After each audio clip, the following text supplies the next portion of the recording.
Welcome to the video series Exploring the Medieval Manuscript Book. In this episode, I talk about the ways in which manuscripts were designed to facilitate this continuous reading. Just like us, the medieval reader may not have always wished to read a book from start to finish. They may have selected certain passages, but not others for attention. In early monastic schools, monks were taught to read intensively, contemplating the words of the Bible and other Christian works and reading their manuscripts slowly from cover to cover. But other medieval scholars sought to read extensively or discontinuously, reading more material, faster and not necessarily in sequence. And this desire was matched by navigation tools incorporated into books. Although many of these have their roots in early medieval manuscripts, they become even more elaborate in the later Middle Ages. The first of these devices serves a function familiar to us, even if it looks unfamiliar. A scribe or user has added bookmarks to this manuscript. As you can see, they cut and folded a small part of the bottom edge of the parchment page to mark the start of a new part of the text, overleaf. And this bookmark technique could also be used to highlight other passages of particular interest. The text, which is extracts of Pliny's Natural History, is full of details about the natural world. And here, a bookmark made in a similar technique is used to mark the start of the discussion about herbal remedies. And these bookmarks set the text up to be read discontinuously and selectively.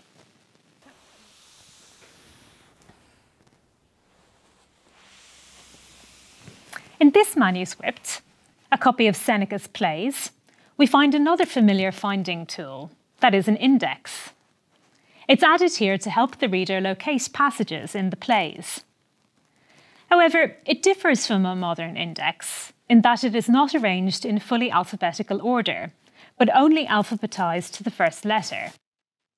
Within each letter category, entries are roughly grouped by play, which are numbered from 1 to 10. Unlike a modern index, these entries are not linked with the page number of the manuscript.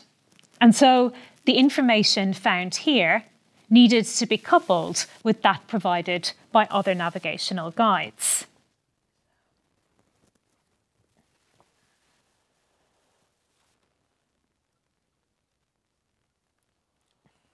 For example, on this typical opening, you can see that the reader was provided with the book number, folio number, and the title of the play in the upper margin. And the outer margin contains the names of the speakers. And so combining this information with that found in the index would allow the reader to locate particular passages of interest.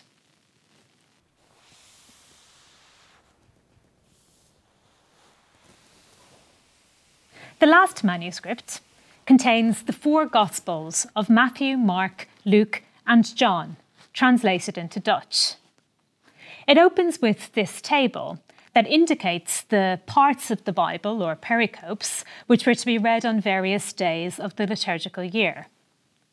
For example, if we look here for the pericope for Easter Sunday, op den Paasdag, we can see that it directs us to read the 16th chapter of the book of Mark, the account of Jesus' resurrection. And if we turn to that part of the book, you can see that the reference to Easter is repeated here at the start of the chapter. Meanwhile, cross-references are provided in the margins to allow the reader to compare Mark's telling of this story with that of other Gospels. Meanwhile, to make it easy to find the chapters within each book, each Gospel is equipped with this list of chapters at its start, as we can see here at the beginning of the Gospel of Luke.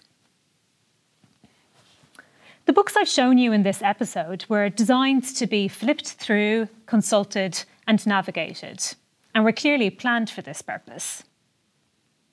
I hope you enjoyed this episode of Exploring the Medieval Manuscript Book. In the next episode, we'll have a look at the traces that medieval scribes left in their manuscripts.